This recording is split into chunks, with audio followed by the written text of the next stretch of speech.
Selamat datang di kelas Accounting for Business 1 bersama saya Miss Adelia.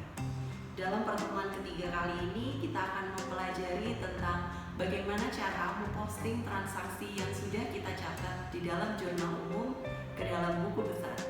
Bagaimana step by step-nya akan kita bahas dalam pertemuan kita yang ketiga kali ini.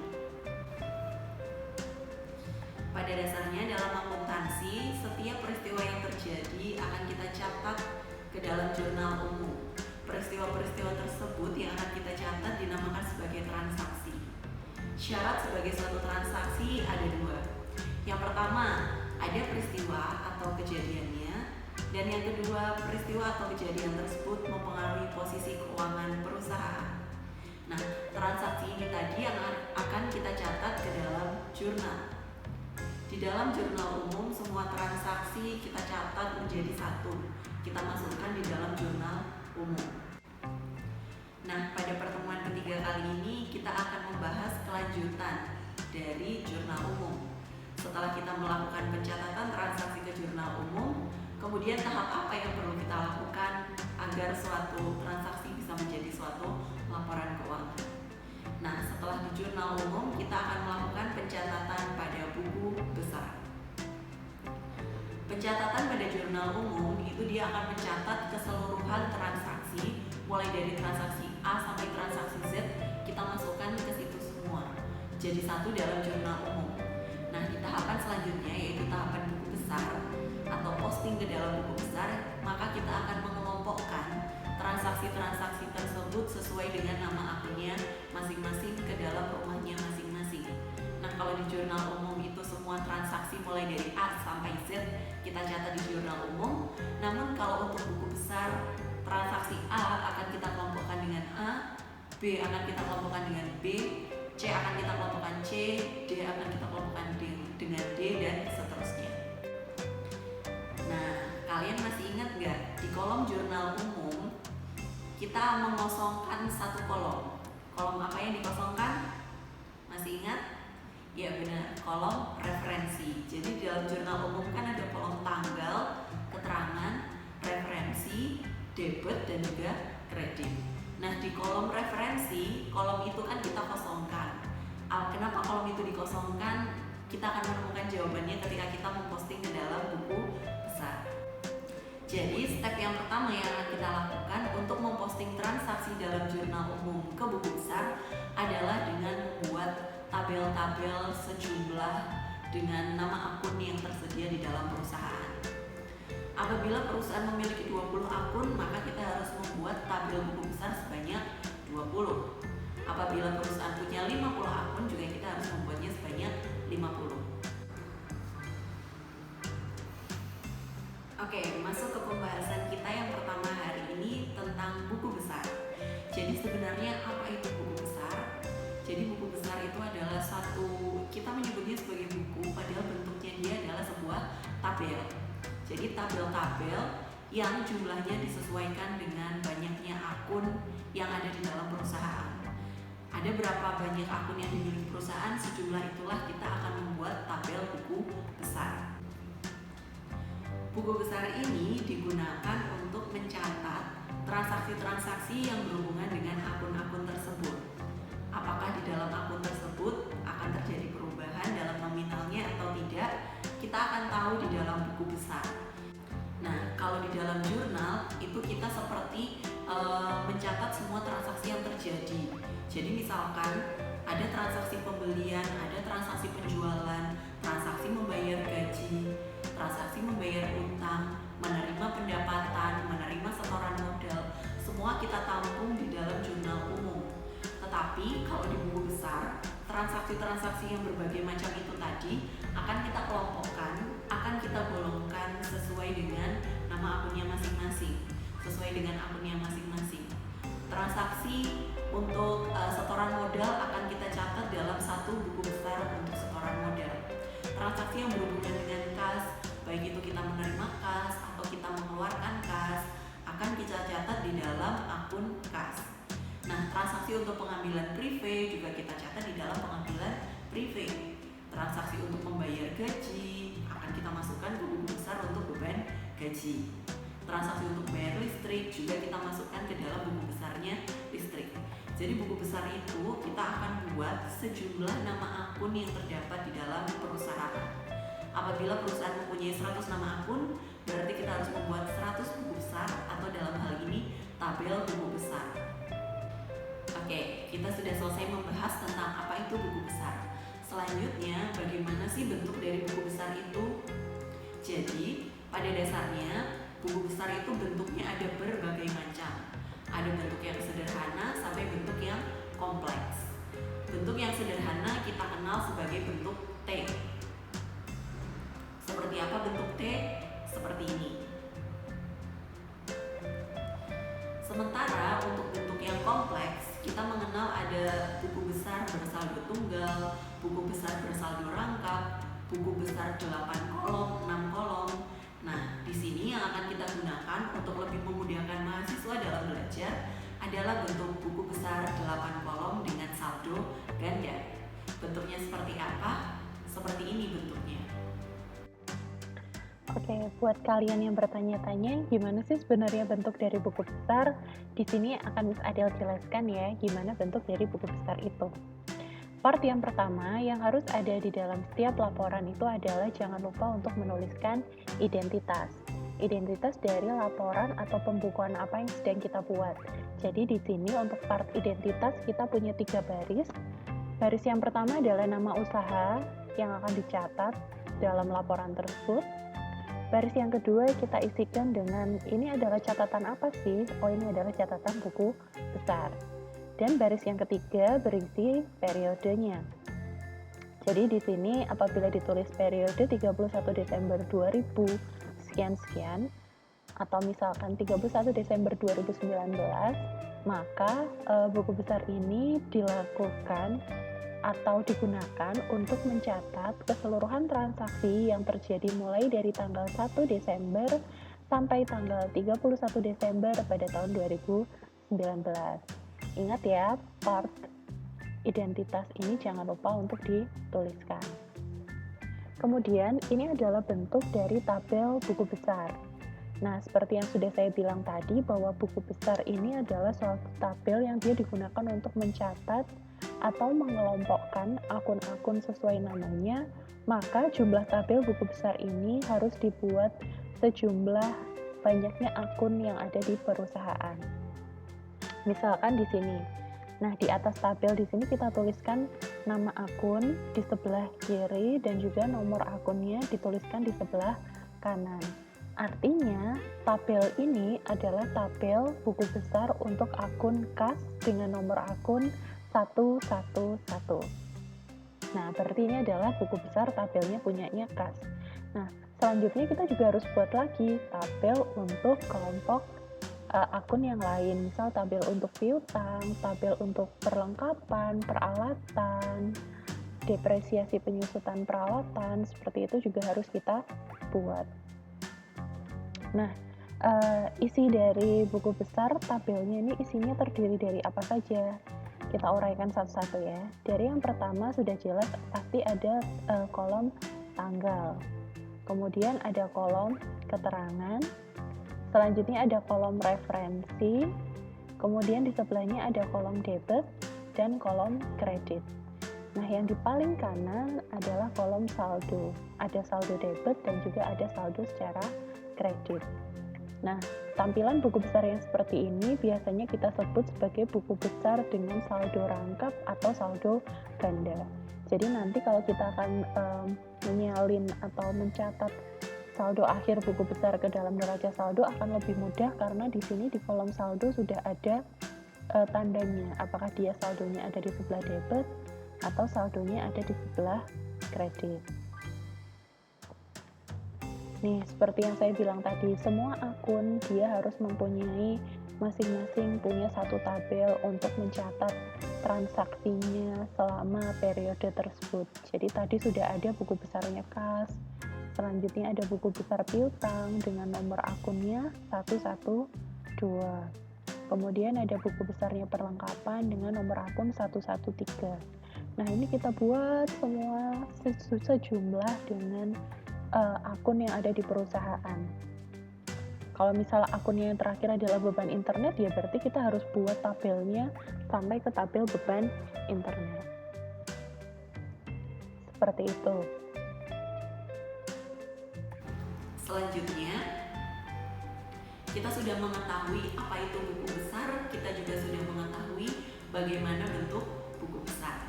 Nah, lalu pertanyaannya adalah bagaimana cara mengisi buku besar? Cara mengisi buku besar adalah yang pertama kita mulai dengan membuat tabel sejumlah dengan nama akun yang ada di dalam perusahaan. Setelah itu, yang kedua kita isikan identitas akun untuk masing-masing tabel. Tabel yang pertama adalah tabel untuk kas dengan nomor 111. Maka kita isikan dulu identitasnya. Nah, setelah itu baru kita bisa memulai pengisian. Untuk memulai pengisian, tentunya kita memerlukan transaksi yang sudah kita catat di dalam jurnal umum.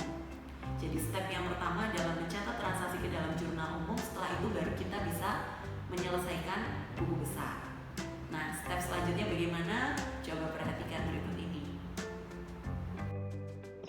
Oke, sekarang kita akan mencoba melakukan pengisian atau posting ke dalam buku besar. Gimana sih cara postingnya? Nah, jadi di sini kita akan sekalian praktek gimana cara postingnya supaya kalian bisa lebih paham. Nah, yang ada di sebelah kiri ini adalah jurnal umum tentang latihan soal yang sudah kita kerjakan pada pertemuan sebelumnya. Berarti untuk kita posting ke buku besar, yang pertama adalah kita harus siapkan tabel buku besarnya sejumlah dengan berapa banyak akun yang dimiliki oleh perusahaan. Kita harus buat dulu semua tabelnya, dan jangan lupa untuk memberikan identitas dari masing-masing tabel tersebut. Jadi intinya nanti kalau di jurnal umum kan semua kelompok, semua golongan mulai dari A sampai Z masuk ke jurnal umum, sedangkan kalau di buku besar kita sudah sediakan masing-masing rumahnya, jadi mereka nanti nggak akan salah masuk ke rumah. Nah, ini adalah buku besar yang sudah Miss Adel buat. Yang pertama ada buku besar kas, kemudian buku besar perlengkapan, buku besar peralatan, utang usaha, modal, prive, pendapatan, beban iklan, beban gaji, dan juga beban internet. Jadi semua rumahnya sudah dibuat. Jadi nanti kita tinggal memasukkannya itu gampang saja. Oke, kita untuk mengisi buku besar berarti kita harus punya tabelnya sejumlah dengan nama akun disertai dengan informasi dari masing-masing tabel. Itu step pertama. Step yang kedua, jangan lupa untuk siapkan juga transaksi yang sudah dicatat di dalam jurnal umum. Jadi kan di buku besar ini kita akan memposting transaksi dari jurnal umum, akan kita pindahkan ke dalam si buku besar ini. Lalu gimana caranya? Nah, oke. Berarti langkah pertama yang harus kita lakukan ketika kita memposting adalah kita harus memposting dari transaksi yang paling awal yang ada di jurnal umum. Nah, transaksi yang paling awal yang ada di jurnal umum adalah ini, transaksi pada tanggal 2 Mei. Ada akun kas di sebelah debit sejumlah 10 juta. Maka transaksi tersebut akan kita posting kepada buku besarnya si kas. Nah, di sini di kolom tanggal akan kita isikan bulannya Mei, tahunnya 2020. Karena ini periodenya adalah 31 Mei 2020, tanggalnya Mei 2020. Kemudian di tanggalnya sini tanggal berapa? Oh, tanggalnya adalah tanggal 2. Kita pindah tanggal 2-nya ke sini. Sudah. Nah, setelah itu di kolom keterangan di sini jadi ada beberapa versi ya untuk pengisian buku besar ini. Di kolom keterangan ini versi yang pertama bisa kita tuliskan kata posting. Ini versi yang pertama. Bisa kita tuliskan kata posting. Versi yang kedua adalah di kolom keterangan ini bisa kita isikan dengan transaksi apa yang tandingannya yang dari akun kas ini. Oh, transaksinya adalah setoran modal. Maka di keterangan ini bisa kita tambahkan akun setoran modal. Atau di versi yang ketiga, bisa tidak usah kita isi atau kita biarkan kosong saja. Nah, biasanya ini kita kembalikan lagi kepada masing-masing maunya pakai yang mana, tapi untuk sementara biar kita gampang, kita tuliskan kata posting saja ya. Posting sudah kita tulis di awal ini. Nah, kemudian di kolom referensi, nah ini buat kemarin yang bertanya-tanya, kenapa kolom referensi yang ada di jurnal umum ini dikosongkan? Ini baru akan kita jawab sekarang. Jadi, kolom referensi ini berfungsi sebagai checklist untuk sebagai tanda apakah transaksi tersebut sudah kita posting ke buku besar atau belum.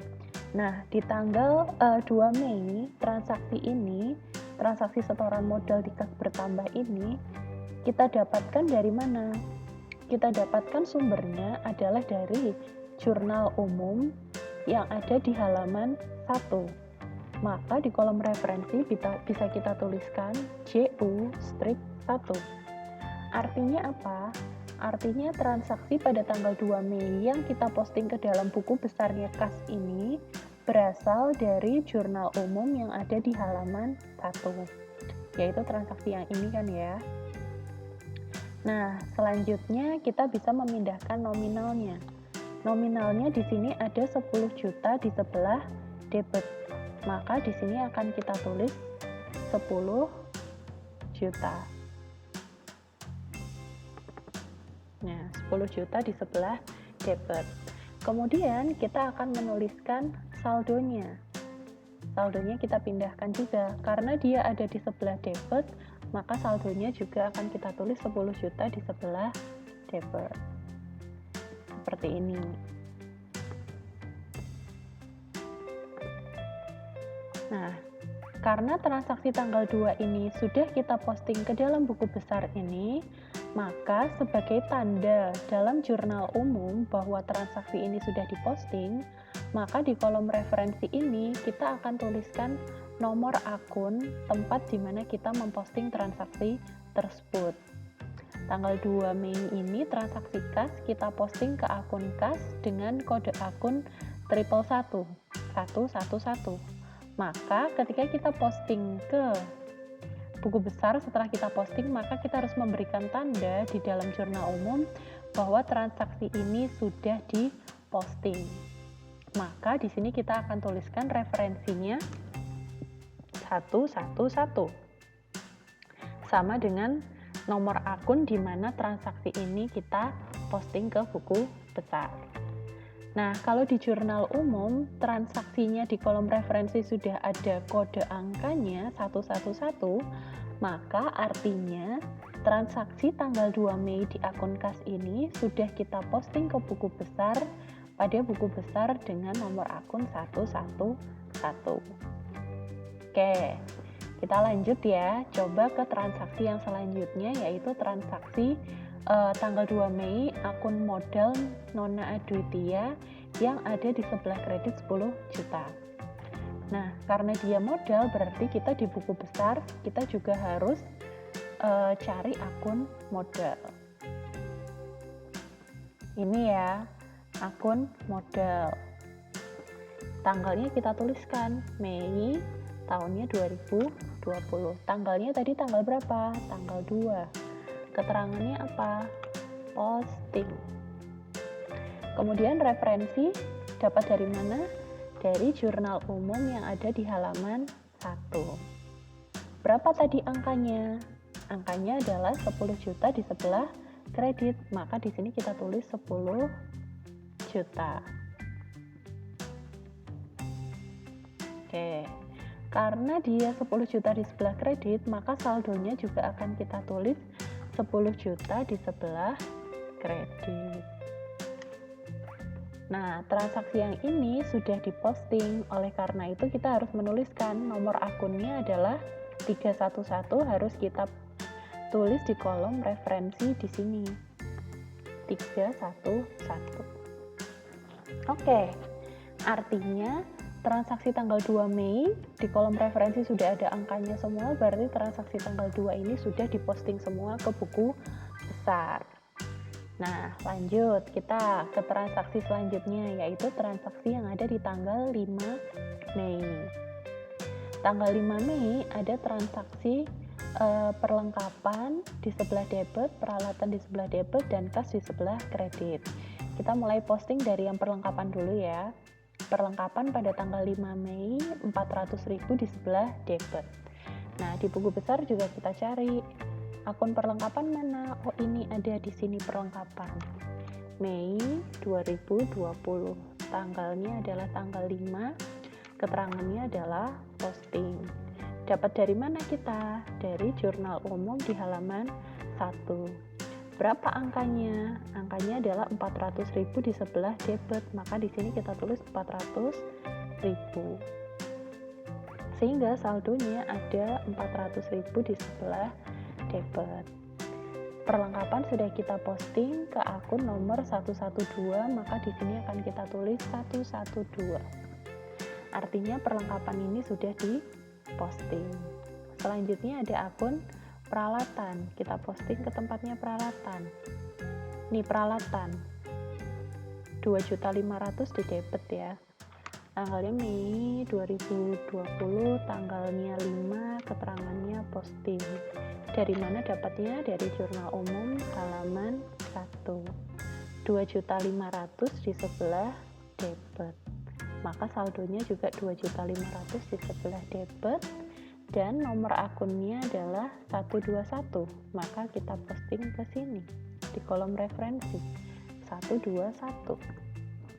Artinya peralatan ini dia sudah diposting ke buku besar. Nah, selanjutnya tanggal 5 kita punya akun kas 2.900.000. Ini ya, kas 2.900.000 di sebelah kredit. Kita posting ke buku besarnya ini, rumahnya si kas. Tanggalnya 5. Di kolom keterangan ini boleh dikosongkan karena di atas sudah kita isi posting. Referensinya dapat dari mana? Dari jurnal umum di halaman 1. Kasnya ada di sebelah debit atau kredit? Oh, ada di sebelah kredit. Berapa? 2.900.000. Nah, ini karena dia 2.900.000 di sebelah kredit, bagaimana cara kita menuliskan saldo? Jadi semula kita punya saldo 10 juta di debit. Kemudian ada transaksi 2.900.000 di sebelah kredit. Maka caranya adalah kita kurangkan dari nominal yang paling besarnya. 10 juta dikurangi 2.900.000 berarti kan masih besar yang debit. Maka saldonya kita tulis di sebelah debit. Berapa? Dari 10 juta kita kurangi dengan 2.900.000 sehingga saldo kas sekarang ini per tanggal 5 Mei 2020 adalah sebesar 7.100.000 berada di sebelah debit. Oke, kas nomor akunnya adalah 111, maka kita masukkan di kolom referensi jurnal umum 111. Artinya akun kas di tanggal 5 ini sudah diposting. Good. Nah, selanjutnya kita punya tanggal 7 ada peralatan equipment 7 juta di sebelah debit. Maka kita catat di kolom akun peralatan. Nih, tanggalnya 7. Referensinya dari mana? Dari jurnal umum halaman 1 di sebelah debit 7 juta. Sehingga saldonya karena di sini debit ketemu debit, maka saldo debitnya bertambah sama dengan 2.500.000 kita tambahkan dengan 7 juta. Sehingga saldo peralatannya ada 9.500.000. Peralatannya nomor 121, maka di sini kita tulis 121. Artinya peralatan yang tanggal 7 ini sudah diposting ke buku besar. Lanjut, di sini ada akun utang usaha atau account payable 7 juta di sebelah kredit. Kita cari akunnya utang usaha. Oh, ini ada di sini. Kita tuliskan Mei 2020, tanggalnya tanggal 7, keterangannya adalah posting, referensi dari jurnal umum halaman 1. Utang usaha tadi di sebelah kredit 7 juta kan? Maka saldonya adalah di sebelah kredit juga 7 juta. Utang usahanya kodenya 211, berarti kita masukkan ke kolom referensi 211. Oke. Selanjutnya tanggal 10 menerima pendapatan, kas pada pendapatan. Berarti kita balik ke rumahnya si kas di sini. Tanggalnya adalah tanggal 10. Referensinya dari jurnal umum di halaman 1. Menerima kas 500.000 di sebelah debit. Berarti 500.000-nya kita masukkan ke debit. Nih. Gimana cara menuliskan saldonya? Karena di sini saldonya debit 7.100.000, ketambahan debit 500, maka tinggal ditambahkan saja. Sama dengan 7.100.000 kita tambahkan 500. Sehingga saldo kas per tanggal 10 Mei adalah sebesar 7.600.000. Kode akun kas 111 kita masukkan ke kolom referensi. Selanjutnya ada akun pendapatan tanggal 10 di sebelah kredit 500.000. Kita cari akun pendapatan. Oh, di sini ada akun pendapatan. Bulan Mei 2020 tanggal 10 kita keterangannya adalah posting, referensinya dari jurnal umum halaman 1. Pendapatan tadi di sebelah kredit berapa jumlahnya? Saya lupa. Kita naik dulu. Ini yang belum diposting, pendapatannya sebesar 500.000 di sebelah kredit. Oke, kita masukkan ke tempat pendapatan. Di sini ya, 500.000 di sebelah kredit. Sehingga saldonya adalah 500.000 di sebelah kredit. Pendapatan kodenya 411, kita masukkan ke kolom referensi. 411. Oke. Selanjutnya tanggal 12 ada beban iklan 750.000. Kita cari beban itu di paling bawah. Nih, tanggalnya tadi tanggal berapa ya? Lupa. Beban iklan tanggalnya 12 sebesar 750.000. Tanggal 12 Mei 2020, keterangan posting, referensi dari jurnal umum halaman 1. Di sebelah debit 750.000. Oke, beban iklan kodenya adalah 511, maka kita masukkan ke kolom referensi 511. Selanjutnya ada akun kas 750.000 di sebelah kredit. Kita masukkan ke sini. Tanggal 12 dari jurnal umum halaman 1 di sebelah kredit 750.000. Debit ketemu kredit, berarti kita kurangkan lagi, sama dengan 7.600 kita kurangi 750.000. Berarti saldo kas per tanggal 12 Mei ada 6.850.000. Nomor akunnya kas 111 kita masukkan ke sini, 111. Oke. Selanjutnya tanggal 15 beli lagi perlengkapan. Kita masukkan ke sini kolom perlengkapan.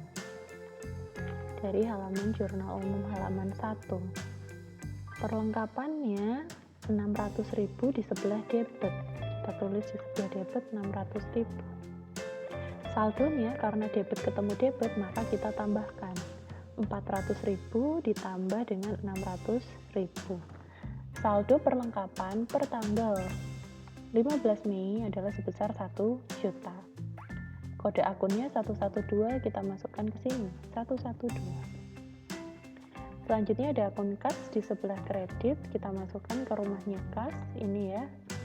Tanggalnya adalah tanggal 15 dari jurnal umum halaman 1, kasnya 600.000 di sebelah kredit. Maka karena debit ketemu kredit harus kita kurangkan. 6.850 dikurangi 600.000. Nih. Kode akunnya 111. Oke. Selanjutnya di tanggal 20 ada menerima kas lagi, berarti masih di rumahnya kas. Tanggal 20, jurnal umum halaman 1. Kasnya ada di sebelah debit 700.000, maka di sini kita tuliskan debit 700.000. Debit ketemu debit berarti ditambahkan 6.250 ditambah 700.000. Oke, di sini sudah selesai diposting, maka kita tulis referensinya 111. Pendapatan di sebelah kredit 700.000. Kita cari rumahnya pendapatan. Tanggalnya tanggal berapa tadi? Tanggal 20.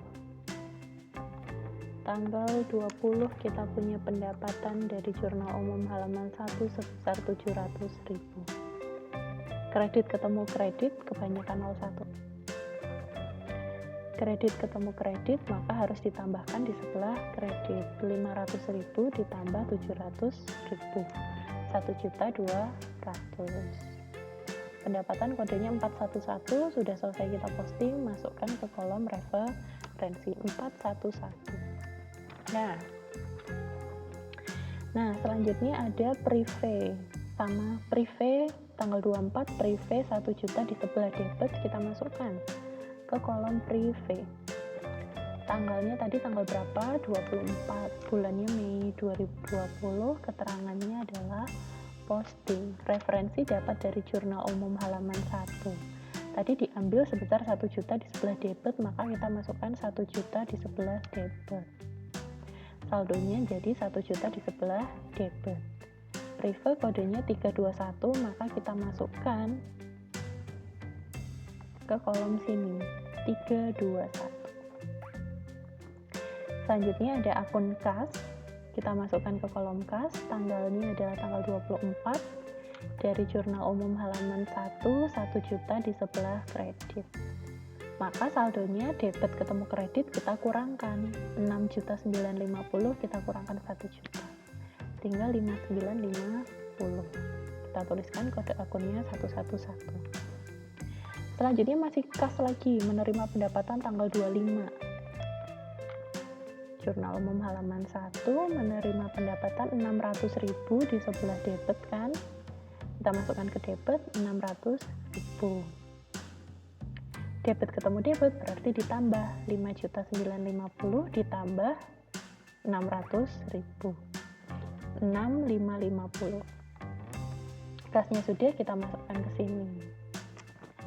Selanjutnya tanggal 25 ada pendapatan 600.000 di sebelah kredit, kita masukkan ke pendapatan. Tanggal 25 600.000 di sebelah kredit, sehingga saldonya kredit ketemu kredit kita tambahkan 1.200.000 ditambah 600.000, saldonya 1.800.000. Pendapatan kodenya 411, berarti kita pindahkan ke sini 411. Nah, selanjutnya ada beban gaji. Tanggal 30 beban gaji 1.750.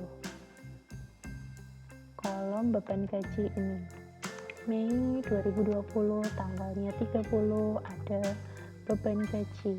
Referensi dari jurnal umum halaman 1 sebesar 1.750. Di sebelah debit, maka saldonya ada di debit. Oke. Selanjutnya beban gaji tadi kodenya adalah 512. Selanjutnya kita punya kas di sebelah kredit. Tanggalnya ini. Ini kan dia akun kasnya. Tanggalnya adalah tanggal 30. Dari jurnal umum halaman 1, kasnya berkurang di sebelah kredit 1.750. Debit ketemu kredit, maka harus kita kurangkan 6.550, kita kurangkan 1.750, sehingga saldo kas tinggal 4.800. Di sini sudah selesai kita posting, kita tuliskan 111. Oke. Selanjutnya di sini kita punya beban internet. Kita masukkan ke rumahnya beban internet. Tanggalnya adalah Mei 2020, tanggalnya 31. Keterangannya adalah posting referensi dari jurnal umum halaman 1, berapakah dia 250.000 di sebelah debit, sehingga saldonya juga 250.000 di sebelah debit. Beban internet kodenya 513, maka kita akan pindahkan ke kolom referensi kodenya 513. Artinya apa? Artinya beban internet sebesar 250.000 ini sudah kita posting ke buku besar dengan nomor akun 513. Kemudian tanggal 31 kita ada kas di sini, berarti 31 dari jurnal umum halaman 1. Ini dia kan akunnya kas nih. Nah, sebesar berapa? 250.000 di sebelah kredit, 250 di sebelah kredit. Debit ketemu kredit berarti harus dikurangkan. 4.800.000 dikurangi 250.000. Oke, kas kodenya adalah 111. Nah, selesai akhirnya. Itu tadi adalah tahapan untuk memposting dari jurnal umum ke dalam buku besar. Tahapannya seperti itu. Kita tahunya kita selesai dari mana? Apabila semua transaksi yang ada di jurnal umum ini, kolom referensinya ini sudah ada isinya semua. Nih, kolom referensi sudah ada isinya semua. Artinya keseluruhan transaksi yang ada di jurnal umum ini berarti sudah kita posting ke buku besar. Nih, sudah kita posting ke buku besar semuanya ya. Jadi buku besar kita sudah ada isinya. Nggak susah kan? Tuh. Transaksi-transaksi yang sudah kita catat di dalam jurnal umum itu biasanya kita catat selama satu periode. Periodenya bisa mingguan, bisa bulanan, 3 bulanan, atau bahkan 1 tahun. Tapi umumnya sebagai media untuk kita belajar, kita gunakan pencatatan transaksi selama satu periodenya adalah selama 1 bulan atau kurang lebih 30 hari. Nah, 30 hari itu adalah tanggal di mana transaksi harus kita catat di jurnal umum. Kemudian setelah kita catat transaksi tersebut ke dalam jurnal umum, langkah selanjutnya adalah kita akan memposting transaksi tersebut ke dalam buku besar.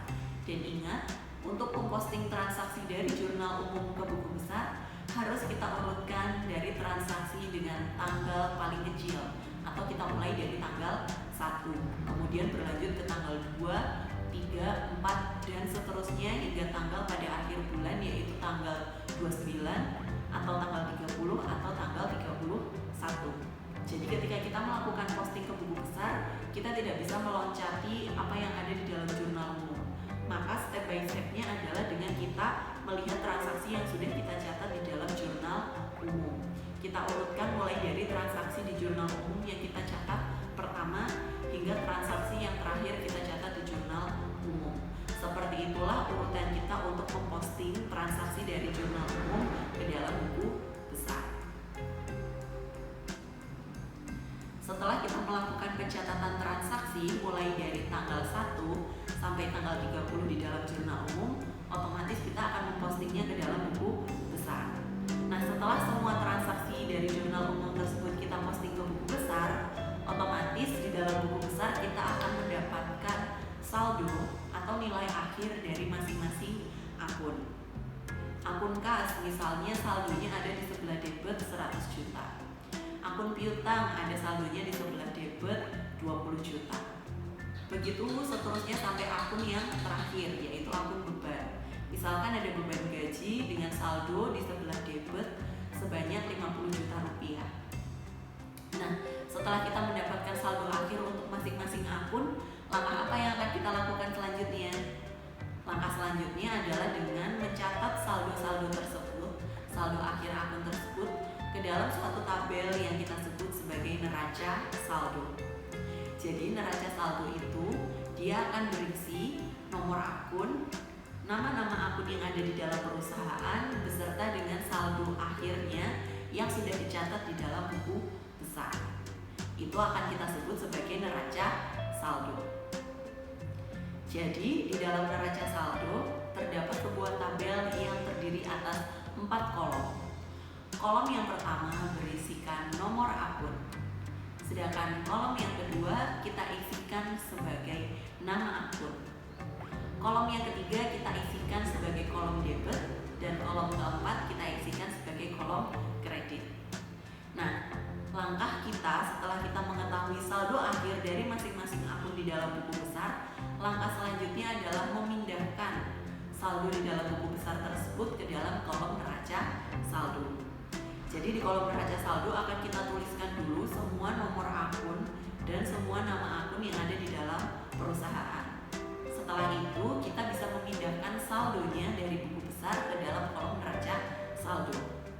Apabila misalkan akun kas dia mempunyai saldo di buku besar sebesar 100 juta di sebelah debit, maka ketika kita memindahkan ke neraca saldo, kita juga akan menuliskan saldo kas di sebelah debit sebesar 100 juta.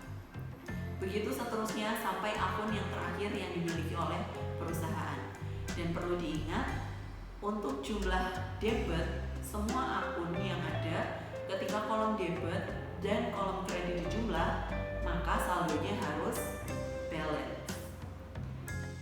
Nah, kalau ketika kita sudah selesai memposting ke buku besar, maka step selanjutnya adalah kita melakukan pencatatan saldo akhir buku besar ke dalam neraca saldo.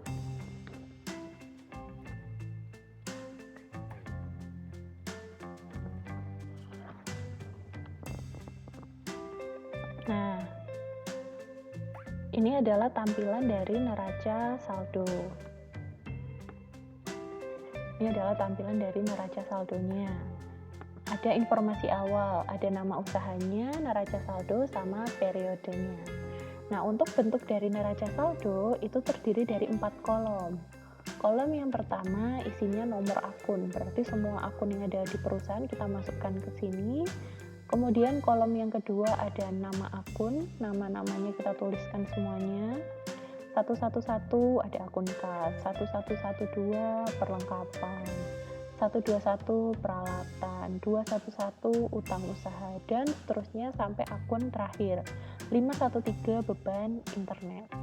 Kemudian di sini ada kolom debit dan juga kolom kredit.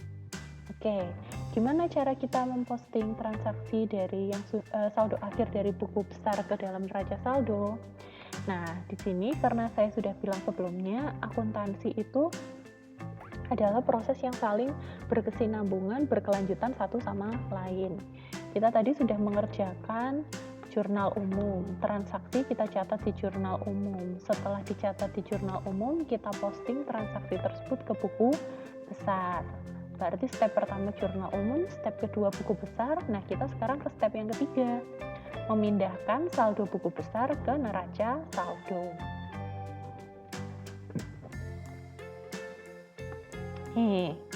Nah, di sini kita punya nomor akun 111, ada akun kas. Kita lihat di buku besarnya kas. 111 di akun kas, kita lihat baris yang paling terakhir. Itu adalah saldonya dia. Baris yang terakhir ini, saldonya dia ada sebesar 4 juta. Ini ya, 4.550. Ini kita warnai. 4.550 ada di sebelah debit. Ya. Berarti si kas ini dia saldonya adalah 4.550 di sebelah debit. Kita pindahkan ke kolom neraca saldonya. Di sini 4.550 di sebelah debit, kita pindahkan juga di sebelah debit sebesar 4.550. Ini satu sudah diposting. Selanjutnya untuk perlengkapan atau sublis, dia saldonya berapa ya perlengkapannya? Oh, perlengkapan ini saldonya ada sebesar 1 juta di sebelah debit. Maka 1 juta di sebelah debit ini kita pindahkan ke kolomnya perlengkapan sama dengan 1 juta. Oke. Selanjutnya kita punya equipment atau peralatan. Peralatan atau equipment ini punya saldo 9.500 ada di sebelah debit.